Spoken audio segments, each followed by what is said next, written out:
हाँ जी बच्चों, तो भैया अब हमको ये वाले पार्ट में सीखना है कि दो कर्व के बीच का एंगल कैसे निकाला जाए।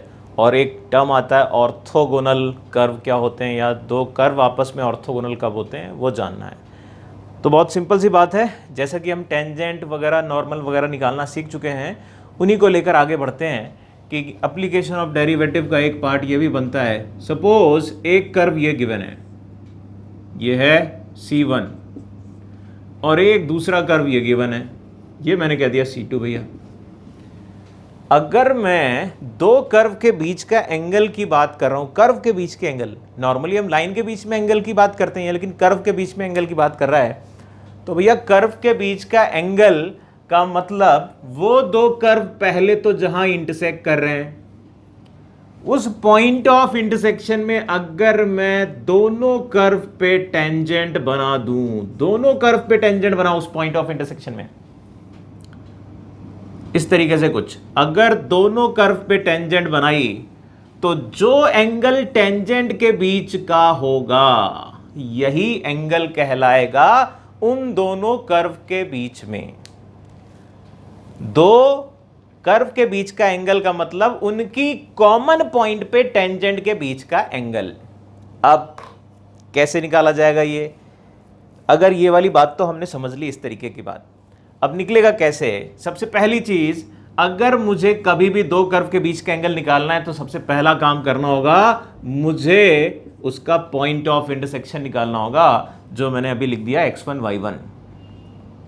सपोज पहले वाले कर्व के लिए मैंने डेरिवेटिव लिया और वो डेरिवेटिव एट x1 y1 देखा, ये किसके लिए, C1 वाले कर्व के लिए, और इसकी वैल्यू मैंने कह दी सपोज लेट m1। और C2 वाले कर्व के लिए अगर मैंने डेरिवेटिव लिया और फिर उसी पॉइंट पे डेरिवेटिव लेना है और इसको नाम दे दिया m2।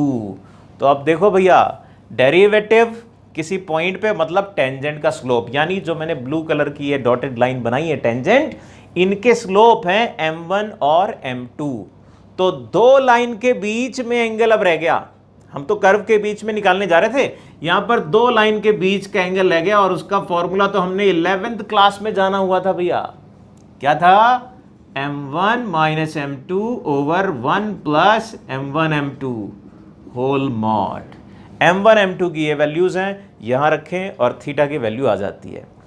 अगर कभी कभी ऐसी दुर्घटना भी होगी कि थीटा आपका 90 डिग्री हो जाएगा, तो इस कंडीशन में हम कहेंगे वो दोनों कर्व ऑर्थोगोनल हैं। ऑर्थोगोनल कर्व कहलाएंगे अगर 90 डिग्री एंगल में हैं तो। यह है छोटा सा कॉन्सेप्ट, इसके छोटे छोटे एप्लीकेशन है, वो भी देखेंगे, पहले इसको हटाना पड़ेगा। तो जरा इनको अप्लाई करके देखते हैं जो बात बताइए। लाओ जरा सवाल देखो, जरा एक छोटा सवाल लिया मैंने, साइन एक्स और कॉस एक्स बहुत जाने पहचाने कर्व, इन दोनों के बीच में एंगल निकालना है। तो भैया पहला काम मैंने क्या बोला, अगर दो कर्व के बीच में एंगल निकालना है तो पहले उनका कॉमन पॉइंट निकालना है, मतलब पॉइंट ऑफ इंटरसेक्शन निकालना है। अब थोड़ा सा जरा ग्राफिकली भी जाएंगे, साइन का ग्राफ बनाया और कॉस का ग्राफ बनाया, तो यहां पर हमको कुछ नजर आया। क्या नजर आया, कि ये दोनों कर्व एक बार नहीं कई बार इंटरसेक्ट करते हैं। लेकिन अच्छी बात यह है कि ये जितनी बार भी इंटरसेक्ट करते हैं एक ही जैसा बिहेवियर दे रहे हैं, एक जैसा। ऐसा आपको देखने में भी लग रहा होगा कि ये वाली डिज़ाइन जैसी बन रही है वैसे ही ये वाली डिज़ाइन है, इसी डिज़ाइन को उल्टा करके देख लो तो ये वाली डिज़ाइन है। मतलब ये हुआ कि यहाँ पर जो एंगल आएगा दोनों के टेंजेंट का वो हर जगह सेम आएगा, लेकिन हर बार हर कर्व के लिए ऐसा नहीं हो पाएगा। ये तो इनके लिए हो रहा है। किसी कर्व में अगर ऐसा हो रहा है कि भैया दो जगह इंटरसेक्ट कर रहा है और दोनों जगह अलग अलग तरीके की टेंजेंट के स्लोप आ रहे हैं, यानी उन दोनों के लिए अलग अलग एंगल बनाए जा सकते हैं और दोनों के एंगल एक्सप्लेन करने होते हैं। तो फिलहाल सबसे पहला काम, मैं कोई भी पॉइंट ले लूं, साइन और कॉस बराबर कहां पे होते हैं। अगर आपसे कहा जाए sine x is equal to cos x, तो सिंपल सी बात है, आप कहोगे tan x is equal to 1, मतलब x इज इक्वल टू π/4। एक पर्टिकुलर सोल्यूशन लिया, जनरल नहीं, पर्टिकुलर, ये π/4 है। तो π/4 पे मेरे को पता करना है कि दोनों के अलग अलग डेरिवेटिव। m1 m1 मतलब मैंने साइन का डेरिवेटिव ले लिया, cos पाई बाई 4 आ गया 1/√2। m2 वो आ जाएगा कितना, माइनस साइन पाई बाई 4 वो आ गया -1/√2। बहुत बढ़िया। अब formula tan theta is equal to m1 minus m2 over 1 plus m1 m2। ये तो बिल्कुल सिंपल सी बात हो गई। वैल्यू रखो बस सीधे फटाफट फटाफट वैल्यू रखो और खेल खत्म। देख लो कितना आ गया, ये 2√2, ये √2 नीचे 1/2, 2√2 करके आ जाता है। सिंपल सी बात, आसान सा सवाल था, बिल्कुल इजी सवाल लिया था हमने। एक और सवाल लेते हैं, जरा देखें। लाओ भाई देखो जरा, क्या एक और सवाल लिया फिर से। दो कोई कर्व दिए हुए हैं और इनका बीच का एंगल पता करना है। काम वही पुराना अपना, सबसे पहले दोनों का पॉइंट ऑफ इंटरसेक्शन पता किया जाए। तो ज़रा वाई स्क्वायर की वैल्यू यहाँ रख देना, तो 232x is equal to x³।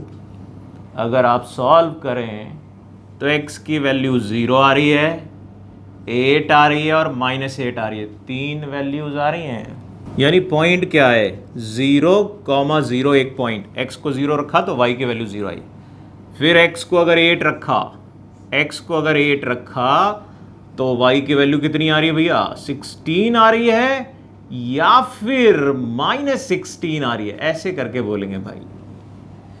-8 तो पॉसिबल ही नहीं है। x अगर निगेटिव होगा तो कैसे वाई स्क्वायर लिखा है, तो वो तो पॉसिबल ही नहीं है, वो ऐसे ही रिजेक्ट हो जाएगा। मतलब ये 3 पॉइंट आ रहे हैं। अब जैसा पिछले वाले सवाल में मैंने बोला था कि भैया एक से ज़्यादा जगह पर इंटरसेक्ट कर रहा है, जैसा ये दिख रहा है कि एक से ज़्यादा जगह पर इंटरसेक्ट कर रहा है, तो हर एक पॉइंट के लिए अलग अलग पता करना पड़ेगा। हो सकता है कुछ का कॉमन बन रहा हो या कुछ का अलग अलग बन रहा हो। तो पहले दोनों कर्व के डेरिवेटिव ले लेते हैं। m1 ये कितना आएगा, 3x² divide by 4y। m2 ये कितना आएगा, 16 ओवर y। तो जरा मेरे को बताना, मैं अगर 0,0 के लिए चर्चा कर रहा हूं तो m1 की वैल्यू कितनी आ रही है, 0,0 रखो भाई, कितना आया। अब यहां पर अगर आप ऑब्जर्व करें तो क्योंकि ये फंक्शन की लिमिट जा रही है तो इसको सब्स्टिट्यूट करना पड़ेगा, तब जाकर वैल्यू निकलेगी। मैं सीधे 0 नहीं रख सकता। अगर आप गौर करें तो ये 0/0 इनडिटरमिनेट फॉर्म आ रही है। इसका ये मतलब हुआ या तो y एलिमिनेट करो या x एलिमिनेट करो। तो मैं क्या करता हूं, मैं यहां पर लिख देता हूं 3/4, y को हटा देता हूं तो y की वैल्यू कितनी है, x की पावर 3/2 और डिवाइड बाई 2 √2 वो यहां ले गए। अब अगर देखें तो ऊपर x कैंसिल हो जाएगा, ऊपर √x बचेगा और ये बचा है केवल 3√2/4 √x at 0,0 which is 0। अब m2 बोलो, m2 के लिए अगर आप जाइएगा तो दूसरे वाले में रखो, साफ साफ दिख रहा है ये इन्फिनिटी जा रहा है। क्या मतलब, एक 0 एक इन्फिनिटी, तो बीच का एंगल ऐसे ही दिख गया मेरे को, कितना 90 डिग्री। अब जरा देखो, यहां थोड़ा सा जानना और समझने की जरूरत है। ये क्या कहानी हुई, इसको मैं चित्र में रिप्रेजेंट करने जा रहा हूं आपके लिए। एक चित्र तो बहुत अच्छे से जानते हो, ये पैराबोला होता है भैया, ये बन गया पैराबोला, ये बन गया। ये वाला चित्र अगर आप ऑब्जर्व करो तो पहले मैंने कहा 0 पे इसका डेरिवेटिव 0 आ रहा था, यानी कि 0 पे जो टेंजेंट बनाने जा रहे होगे वो 0 स्लोप की जाएगी, यानी ये वाली। तो कर्व कैसा निकलेगा, कर्व ऐसा निकलेगा, यहां से निकलेगा और ऊपर की तरफ जाएगा। और गौर करना इस कर्व को y² में आ रहा है। किसी भी कर्व में अगर y का स्क्वायर y की इवन पावर है, मतलब जितना ऊपर जैसी डिजाइन बनेगी वैसे ही नीचे बनेगी, सिमिलर डिजाइन बनेगी। क्यों, क्योंकि y प्लस y माइनस रखो एक ही चीज नजर आता है। यानी दूसरी वाली साइड में ग्राफ ऐसा होगा, सिमेट्रिक। तो वो जो 3 पॉइंट हमको मिले थे ना, वो भी यहां पर क्लियर हो रहे हैं। क्या, एक तो ओरिजिन दिख रहा था मेरे को, एक ये दिख रहा है पॉइंट और एक ये दिख रहा है। और ग्राफ बनाने से मुझे एक और चीज पता चल गई, इन दोनों पॉइंट की एंगल जो आएगा वो सेम आएगा, अलग अलग नहीं आएगा। क्यों? वो डिजाइन से समझ में आ रहा है, सिमेट्रिक टाइप का है। और यहां पर एक टेंजेंट इन्फिनिटी वाली थी, एक जीरो वाली थी, इस वजह से बीच का एंगल 90 डिग्री आ रहा है। यहां पर कंफ्यूज मत होना, डेरिवेटिव हमने लिया इन्फिनिटी गया तो हम ये कहेंगे डेरिवेटिव डिफाइन नहीं हो रहा, करेक्ट है, लेकिन दो कर्व के बीच का एंगल बना सकते हैं क्योंकि हम लाइन के बीच का एंगल देख रहे हैं। इन्फिनिटी स्लोप वाली लाइन तो हम प्लॉट करते ही है ना, इसलिए हम इस तरीके से कहेंगे। अब दूसरा पॉइंट, सेकंड वाले पॉइंट के लिए भी काम कर लेते हैं। अगर हमने 8,16 पॉइंट लिया हुआ है तो इसके लिए भी काम करके देख लिया जाए। M1 देख लेते हैं। ये जो पॉइंट था हमने निकाला था 3√2 डिवाइड बाई 4√x की वैल्यू कितनी है? 816 पे 8 रख दो जाकर यहां पर सीधे सीधे, तो ये कितना आ जाएगा? 4/3। देख लो भैया, 8 मैंने रख दिया तो 2√2 और ये मिलके 4 बन गया, नीचे कैंसिल। M2 कितना आ रहा है? M2 में जाकर रख दोगे तो ये आ जाएगा 1। लो भैया, अब इसके लिए एंगल निकालना है यहाँ, 3 - 1/1 + 3 का मॉड कितना आ गया? 1/2। मेरे ख्याल से क्लियर हो गया होगा कॉन्सेप्ट कि अगर एक से ज़्यादा एंगल आ रहे हैं तो भी हम किस तरीके से बिहेव करें। ठीक, एक और सवाल लेते हैं। लाओ जी, देखो जी, एक सवाल लिया हमने। इस बार कहा है कि अगर ये दो एलिप्स हैं और ये दोनों अगर ऑर्थोगोनल हैं तो मुझे बताएं इनके बीच में एंगल ऑर्थोगोनल लगा है तो कंडीशन क्या बनेगी, ये पता करना है। तो ठीक भैया, प्रोसीजर वही अपना क्या, अब जनरल लिखा है ना, तो जनरल मैंने मान लिया इनका point of intersection x1 y1 है, सपोज मान लिया। तो पहला वाला डेरिवेटिव, पहले वाले का डेरिवेटिव निकालने जा रहे हैं, तो पहले वाले को पहले डिफरेंशिएट करके लिख देते हैं।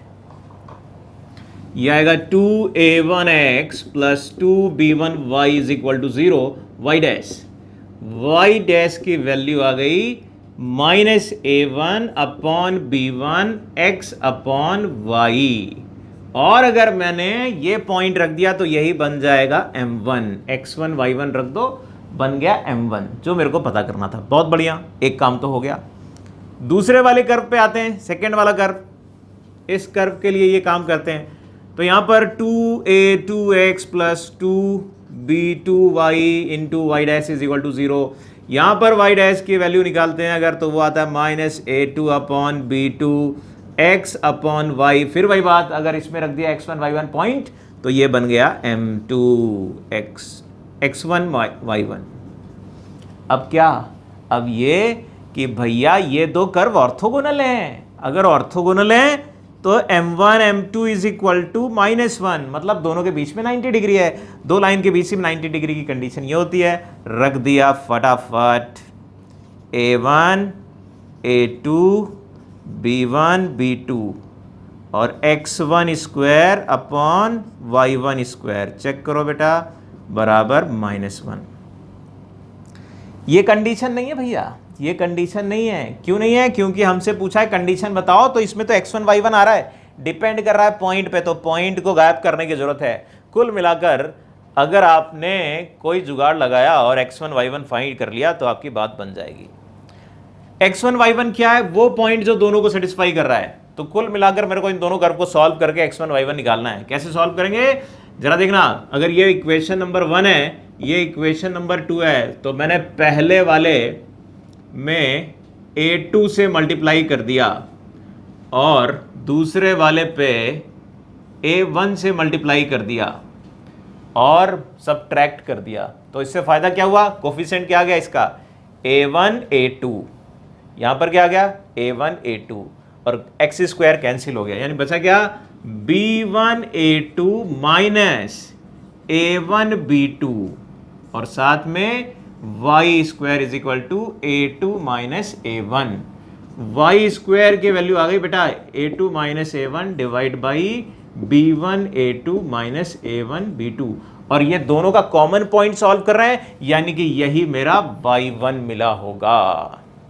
सिमिलरली जो ऐसा कुछ किया, यहां पर ऐसा कुछ करो कि y गैप हो जाए। y कैसे गैप हो जाएगा भैया? यहां पर अब की बार पहली वाली इक्वेशन में b2 से कर देना मल्टीप्लाई और सेकेंड वाली इक्वेशन में कर देना b1 से मल्टीप्लाई और सबट्रैक्ट कर देना। तो बचा क्या? a1 b2 - a2b1 x square is equal to b2 minus b1। तो एक्स स्क्वायर की वैल्यू आ गई b2 minus b1 divide by a1 a2 minus a2 b1। यहां पर भी हम कहेंगे भैया वो कॉमन पॉइंट है x1 ही रहेगा, इसलिए x1 कर दिया। अब कहानी पूरी हो गई, कुछ नहीं करना। अब एक ये वैल्यू एक ये वैल्यू, इन दोनों को धीरे से रख दो यहीं पे, धीरे से यहां पर रख दो, काम हो गया। आपकी कंडीशन भले उसको सिंप्लीफाई करके दूसरे फॉर्म में जैसे भी लिखना चाहो वो आप लिख सकते हो, लेकिन फिलहाल आपका x1 मतलब b2 minus b1 divide by a2 minus a1, और नीचे ये तो नीचे जाएगा a1 b2 minus a2 b1, जो सिंप्लीफाई होगा वो बाद में होता रहेगा, b1 a2 minus a1 b2 is equal to -1 करके कंडीशन बन जाती है। अब यहाँ पर होता क्या है, अब ये तो मैंने बहुत जनरल से सवाल दे दिया। आपसे अगर पूछेगा तो ऐसा पूछ सकता है कि भैया ये 4 क्वांटिटीज में से 3 क्वांटिटीज दे दी और एक क्वांटिटी गैप कर दी, और पूछ लिया कि अगर ये ऑर्थोगोनल है तो वो क्वांटिटी की वैल्यू बताओ। यानी करना यही है, आखिरी में जाकर जो ऐसी बड़ी सी कंडीशन है उसमें बहुत सारी चीज़ें कांस्टेंट हैं और वो कांस्टेंट वैल्यू रख के जो नोन नहीं है उसकी वैल्यू आ जाएगी। ठीक, तो ये तो 2 कर्व के बीच के एंगल की बात हमने करी। अब हम बात करने जा रहे हैं कि 2 कर्व के बीच में मिनिमम डिस्टेंस कैसे ऑब्जर्व करी जाए, कैसे निकाली जाती है, वो अगले पार्ट में करने जा रहे हैं। देखो जरा अगला पार्ट।